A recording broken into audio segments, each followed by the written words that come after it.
ETF index mutual funds నేర్చుకుని stock మార్కెట్లో రాణించాలనుకుంటున్నారా? వెంటనే ఈ నెంబర్కి కాల్ చేయండి.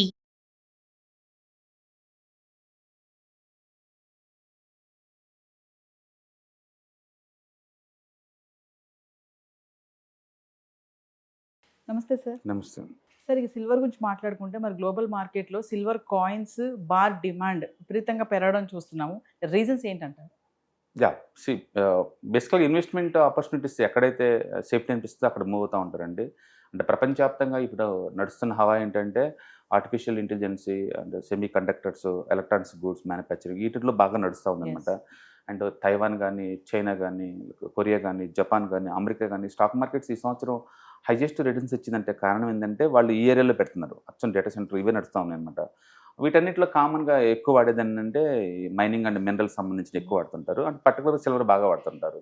అండ్ కాబట్టి ఇండస్ట్రియల్ యుటిలిటీ పీక్ లెవెల్‌లో ఉంది సిల్వర్‌కి. యెస్. ఆ రీజన్ తోటి లాస్ట్ 1 ఇయర్‌లో ఆల్మోస్ట్ 150% దాకా మూవ్ అయింది అది. లాస్ట్ 1 ఇయర్‌లో బీభత్సం డిమాండ్ వచ్చేసిందనమాట లాస్ట్ ఇయర్. అండ్ ఇప్పుడు కన్సాలిడేషన్ మోడ్‌లో ఉంది.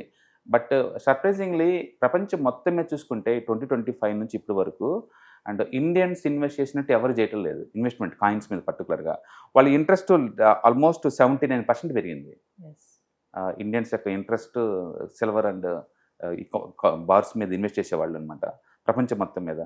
అండ్ అంటే ప్రపంచంలో అన్ని దేశాల్లో కూడా ఈ ఇన్వెస్ట్‌మెంట్స్ చేసుకుంటూ పోతూనే ఉన్నారు. బట్ ఇండియాలో ఉన్నంత ఇంట్రెస్టింగ్ ఎక్కడా లేదు. మనం already number second biggest imports సిల్వర్‌లో ఆల్రెడీ ఆ ఇయర్‌లో. అందుకని గవర్నమెంట్ దీని మీద కూడా రిస్ట్రిక్షన్ పెట్టింది రీసెంట్‌గా. అండ్ ఇంపోర్ట్ చేసుకుంటే 5% ట్యాక్స్ నుంచి ఆల్మోస్ట్ 15% ట్యాక్స్ చేసేవారు దీని మీద. అండ్ సర్ప్రైజింగ్‌లీ అమెరికాలో ఉల్టా రివర్స్ అవుతుంది. వాళ్ళు 10 ఇయర్స్ లోలోకి వెళ్ళిపోయారు. అమెరికాలో ఎలాంటి డిమాండ్ క్రియేట్ అవ్వట్లేదు సిల్వర్‌కి. అమెరికా ఒక్కటే వాళ్ళ డిమాండ్ తగ్గిపోతుంది రాను రాను సిల్వర్‌లో పెట్టేవాళ్ళు. బట్ ప్రపంచవ్యాప్తంగా డిమాండ్ పెరుగుతూనే ఉంది. యెస్. కాబట్టి ముందు ముందు రోజుల్లో కూడా సిల్వర్‌కి మంచి డిమాండ్ వచ్చిందనుకోవచ్చు. కాకపోతే జనాల ఎక్స్‌పెక్టేషన్ ఏంటంటే లాస్ట్ ఇయర్ లాగా డూప్లికేట్ అవుద్ది. ఆ రిటర్న్స్ కైండ్ వస్తాయి అనుకుంటారండి. అలా రాదు ఎప్పుడైనా.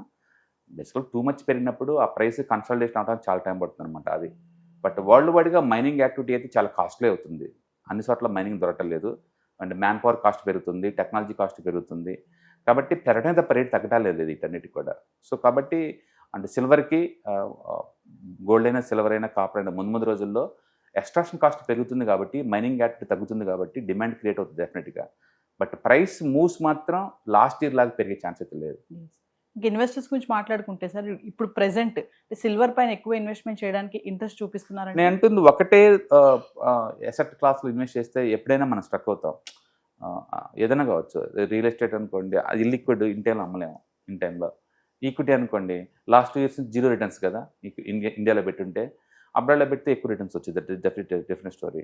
అందుకని ఏదైనా ఒక అసెట్ క్లాసు ఒకటే మీరు చూజ్ చేసుకుంటున్నారంటే చాలా రిస్క్ చేస్తున్నట్టు లెక్క. అంటే డెఫినెట్‌గా వాటి ప్రైస్ మూవ్స్ మిమ్మల్ని ఎఫెక్ట్ చేస్తుంటాయి. అంటే కాబట్టి బ్యాలెన్సింగ్ అప్రోచ్ తీసుకున్నప్పుడు ఏంటంటే ఒకే దాంట్లో హెవీగా ఇన్వెస్ట్ చేయకపోవడం బెటర్ అనమాట. మీరు చేద్దామనుకుంటే ఓవరాల్ పోర్ట్‌ఫోలియో ఒక 10% పెట్టొచ్చు. యెస్. ఇంకా సార్, గోల్డ్ కంపేర్ చేస్తే మరి సిల్వర్ పైన ఇన్వెస్ట్‌మెంట్ చేస్తే ఎక్కువ ప్రాఫిటబుల్ అంటే? బేసికల్‌గా ఏందంటే ఇండస్ట్రియల్ యాక్టివిటీ బాగా నడుస్తున్నంత కాలం సిల్వర్ డిమాండ్ ఎక్కువ ఉంటుంది గోల్డ్‌తో కంపేర్ చేసుకుంటే. అండ్ ఇండస్ట్రియల్ యాక్టివిటీ డల్ అయిపోయిందనుకోండి సిల్వర్‌ని వాడేవాళ్ళు తగ్గిపోతారు. బాగా ఎక్కువ డ్రాప్ అవుద్ది అది. అందుకని డెఫినెట్‌గా గోల్డ్‌తో పోల్చుకుంటే సిల్వర్‌లో వాలటిలిటీ చాలా ఎక్కువ.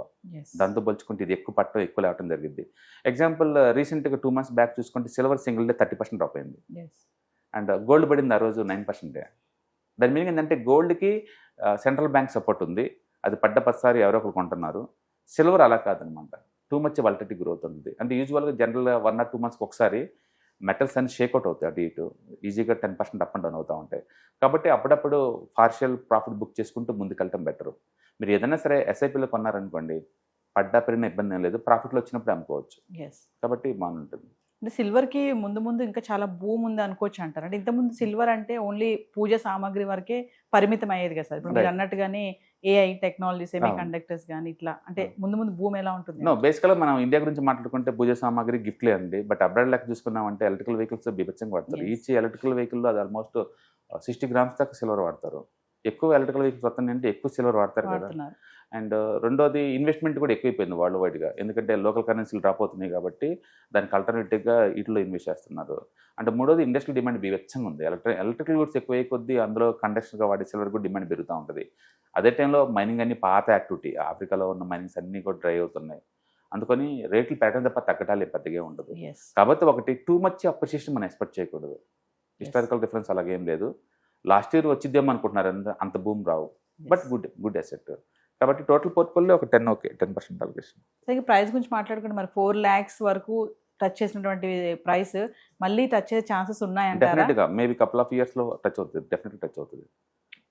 డెఫినెట్గా బేసికల్గా మనం ఏదైనా చార్ట్లో మనం చూసినప్పుడు ఏందనుకోండి, ఏదైనా ఒక చార్ట్ బాగా మూవ్ అయింది అనుకోండి, మళ్ళీ డ్రాప్ అయ్యి అక్కడే కొంతకాలం రెస్ట్ తీసుకుందంటే మళ్ళీ ఇంకోసారి ట్రై చేస్తుంది దానికి. Yes. అందుకని మీరు అన్నట్టు ఆ 4 lakh వస్తుంది, నెక్స్ట్ ఇయర్ వస్తుందని రాకపోవచ్చు, అది వేరే సంగతి. బట్ So- డెఫినెట్గా ఆ ప్రైస్ అయితే బీట్ చేసి ఈజీగా అవతలకి వెళ్తుంది. Yes. ఎందుకంటే మనం అనుకున్నట్టు ఇవన్నీ ల్యాబ్లో తయారు చేసే వస్తువులు కావు, మైనింగ్ యాక్టివిటీ ద్వారా వచ్చాయి.